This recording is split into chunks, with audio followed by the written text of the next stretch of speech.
This is the last thing I want to leave you with before the holiday break. Human dignity lost in Oklahoma. Do you recognize that picture? Yeah, it's a cemetery. You know what ESH stands for? Eastern State Hospital in Veneta. I want to tell you something about human dignity. There are many suffering people, including, I'll bet, your relatives, if you're honest with yourself and for a moment, who suffer with mental illness. Most mentally ill people keep some functionality, or at least regain some functionality, but not all of them. The sad thing in Oklahoma is our public facilities, for the sake of public safety, we have to have. Constitutionally, we're mandated to have 4 state hospitals, but we're not keeping them. Eastern State Hospital in Veneta served us for about the first 100 years of our statehood, until it was closed in the waning days of Frank Keating's administration.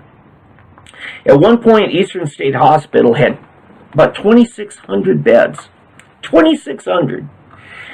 They actually had their own agriculture production, dairy production. They had all kinds of things to try to be self-sustaining and give their long-term residents an opportunity to find some dignity in their work, their skills, their abilities. It protected them from society and protected society from them. Eastern State Hospital had people that never did leave. Eventually, their final resting place is this cemetery. You know, you don't see any stones in the background of this cemetery. You know what the markers were? And I'm going to use the word were, okay? It was a little concrete slab with an impression of the person's name. That's it, just their name. Not when they were born, not when they died, not where they came from, not who their mother was, not who their loved ones are, not who their kids are, nothing. Not their faith, not their ambition in life, no achievements. Just had their name. Well, sadly, this cemetery was left unattended pretty much.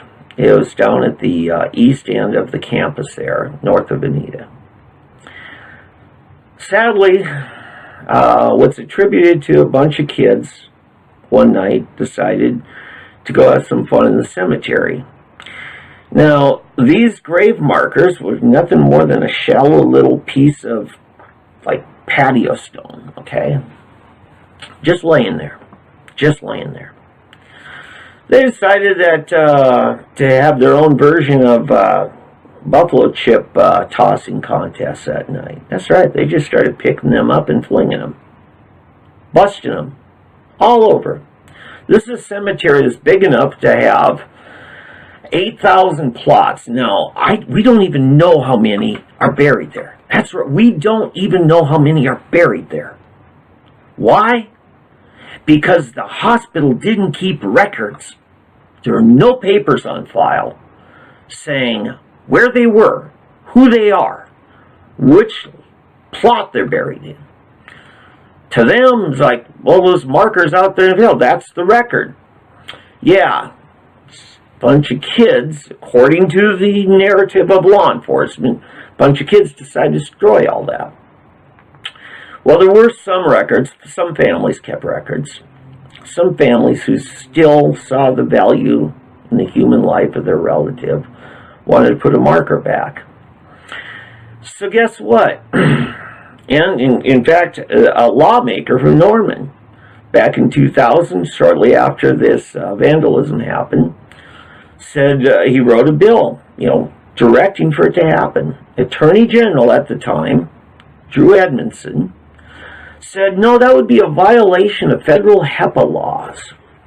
See, we got to keep their privacy. Yeah, their medical records, which is HIPAA is about, which says what they're diagnosed for and what kind of treatment they've had and stuff. That somehow that applies to the fact that their body is buried in that cemetery.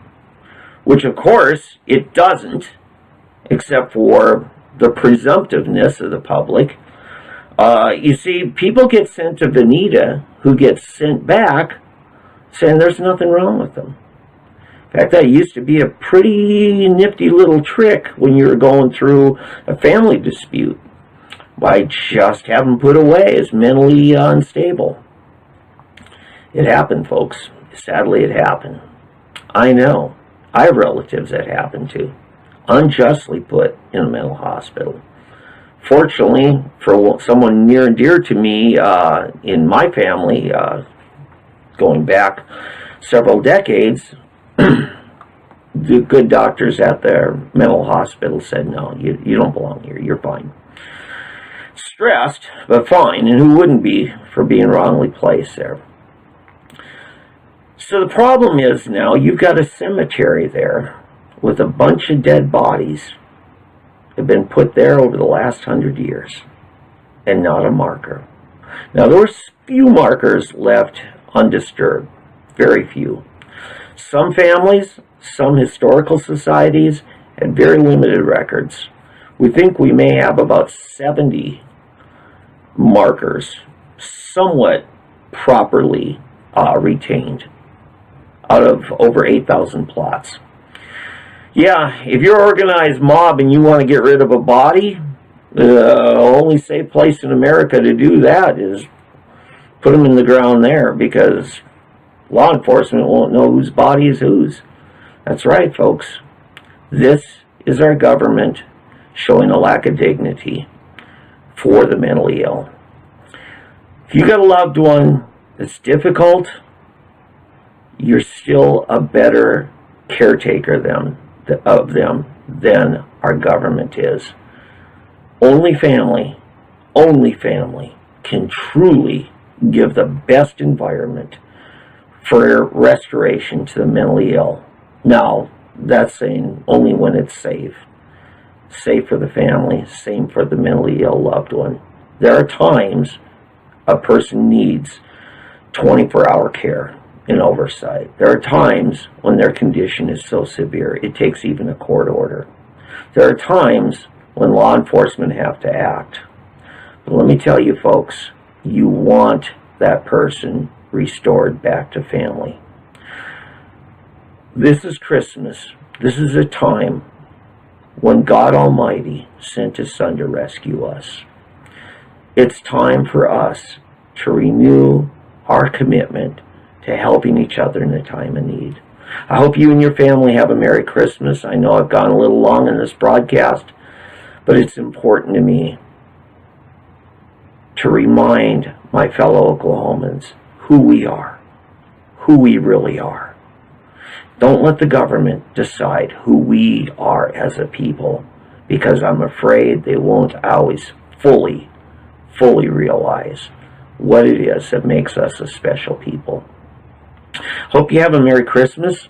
For all of us here at Sooner Politics, we appreciate being a part of your life. We appreciate being able to work with so many dozens of bloggers, hundreds across the state and even some outside the state, who help bring the local and state news to you every year.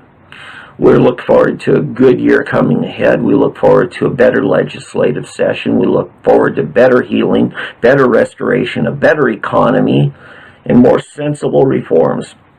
We look forward for restoration of liberty for the people of Oklahoma to really shine and be the best version of themselves that God has called them to be.